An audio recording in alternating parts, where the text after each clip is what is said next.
I'm trying to sort of pull away from doing these types of messages. And I've told myself that I only will be recording ones that felt very pertinent, very like they have to kind of be posted. And so I had some other stuff to do today, and there was just a message that needed to be recorded. So here I am. I'm going to try and make this as coherent and cohesive. Um, that's not the word I wanted to use. Okay. Anyway, as coherent as possible. Let's just stick with that. Um, because I editing takes some time, and I really don't want to sit down and edit today. But the message here is if it's for people, if you're right now someone who is struggling with like maybe like chaos around you, like there's some kind of fear that's like bubbling up, um or like, yeah, I guess fear is the best way to put it. It's kind of like, yeah, I saw a video title this morning that said fear and control. So it's something about, it has to do with fear and control. It's kind of like when, if you're like backed into a corner and it's like your uh, primal senses kind of take over, and you feel like you need to take control of the situation, or that you're like in danger, right? um that's kind of what this message is. And one thing that I kind of saw as I was this message was like coming in is like the eye of the storm, right? This is symbolism that I see kind of um when things go like awry. This symbol of the eye of the storm, it's like, or I think about something I read about the buffalo, I think, once, and it's how they go when there's like a storm. Instead of like hiding or like running away, they walk like head first into it. So this isn't so much about like walking head first into a storm or anything. It's just like grounding yourself and like planting yourself instead of like letting the storm around you carry you off, right? Like I'm seeing the scene in The Wizard of Oz where Dorothy is kind of taken away by that like twister or the tornado. Um, but instead of doing that, it's like hunker down, like stay low to the ground. And that's kind of what I mean by grounding, is like ground yourself to reality. Um, Plant your feet firmly on the floor. Don't let the chaos around you sweep you up into it. And then what we have here, I think, for kind of the general situation here, it seems like there is some sort of a tension, or like I'm getting the sensation of like sandpaper, like something is not going smoothly, or something, um, like there is friction. That's what I'm looking for. There's friction here with someone, and it could be like a family member. It's giving like female energy, but take that for whatever that means. I never really like giving too much detail on these messages, because again, like, it's for whoever is listening, and depending on the number of people who are listening, it's like um the circumstances will be different, right? But it's like a feminine energy. The way that I saw it is like a feminine energy, and there's something here about this person or this energy. It doesn't even really, honestly, it doesn't have to be like a person, because I don't like pinning things down, and like it almost seems like I'm scapegoating people. Um, that's what it feels like when I say things like that. It doesn't even have to be like a person. It could be like a situation or a job. It's something that where there's like a lot of chaos and things aren't going smoothly. Like there's a lot of friction here happening, and this friction is actually causing a lot of um like fear within someone, right? It's causing you, possibly you're the person who's listening, a lot of fear and a lot of stress.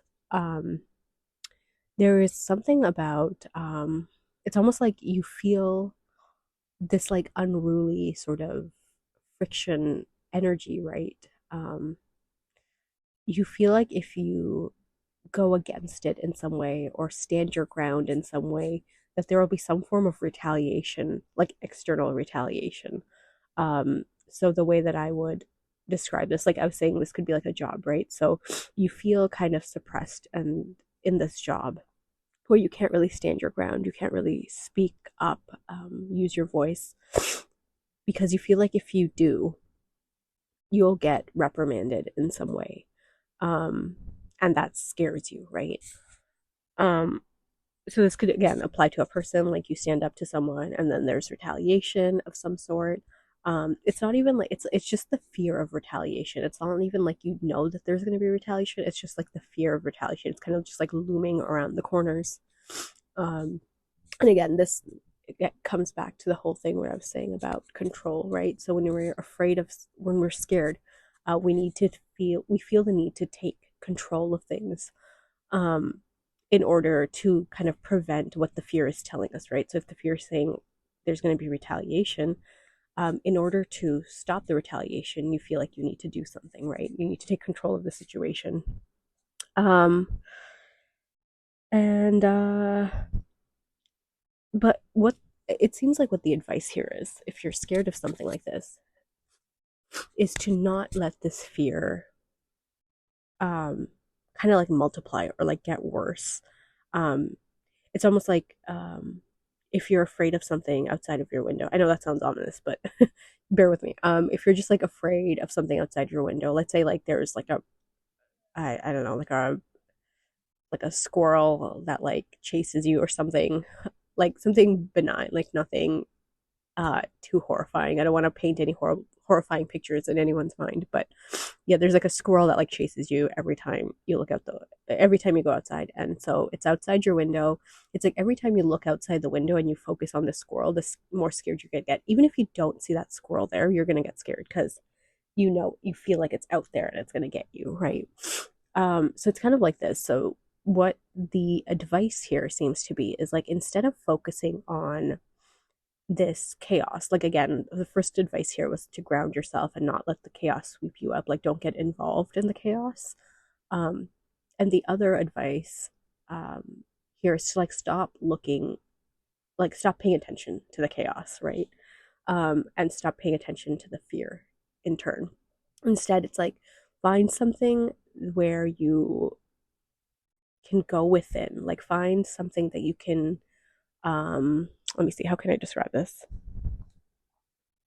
I'll kind of describe what I saw, and then maybe we can figure out like a translation for that from there. It's almost like find like a hidden room within this house. So like we were talking about the squirrel, I'm like looking outside the window. Instead of looking outside the window, find like a hidden room within this house. So this house could be like your mind. Like find something within you. Um, it's almost like a shelter within you, right? Find shelter within yourself. And within this shelter, you'll find like your wisdom, you'll find kind of like your inner child. Stay with them, stay with the wisdom, the sage within you, right? The sage archetype. Look at things from a different perspective, and you'll be able to sort of crack the code um, on sort of like, I mean, really anything. Like when you sit down with the inner child and the sage, if you believe in like the higher selves and stuff, like the sage can often be like an aspect of the higher self, right? So sit with them, right? Stop focusing on the sort of chaos outside. Sit with them and let them sort of guide you through what is going on.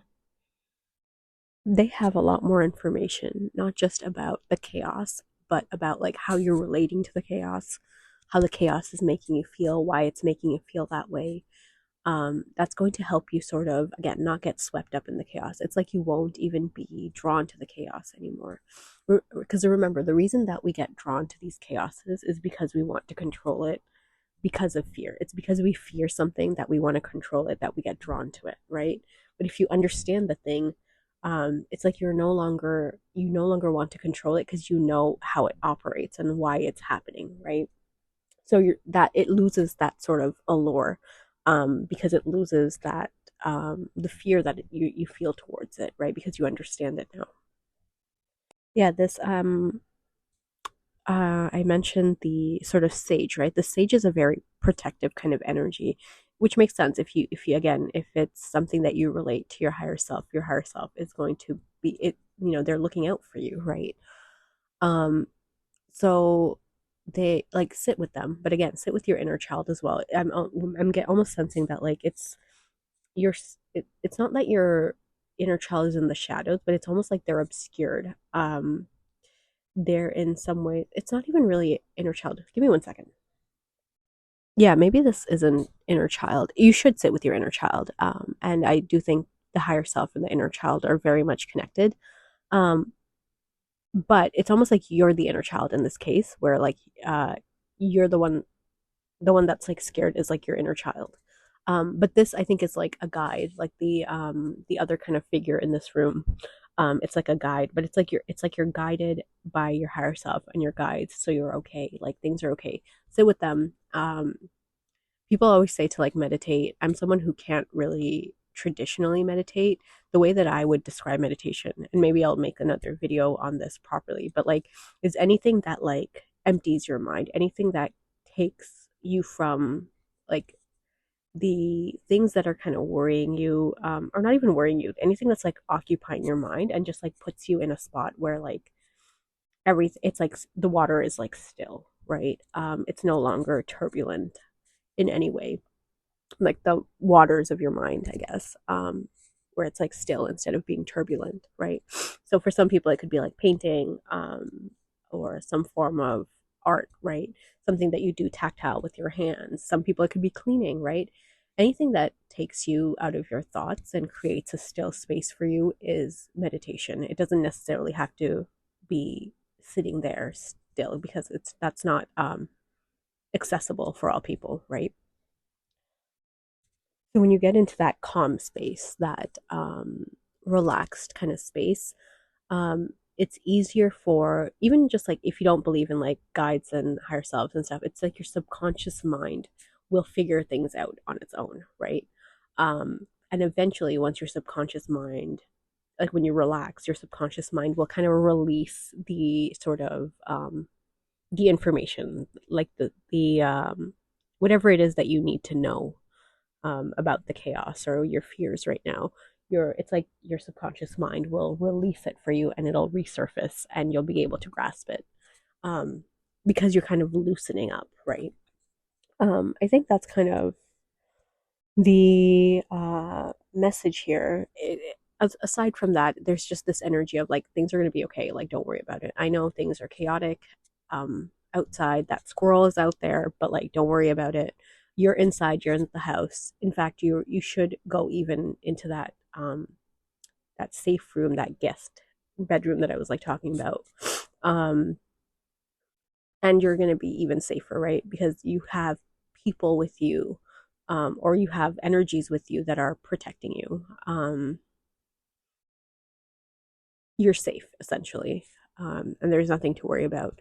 Just relax and loosen up and don't get swept away. So when I remember, I think I said in the beginning of this is to like ground yourself and like plant your feet firmly on the ground. And I think sometimes, I know for me in the beginning that was a little confusing. Is like, how do you loosen up and how do you remain like grounded, right? Like with your feet planted firmly on the ground.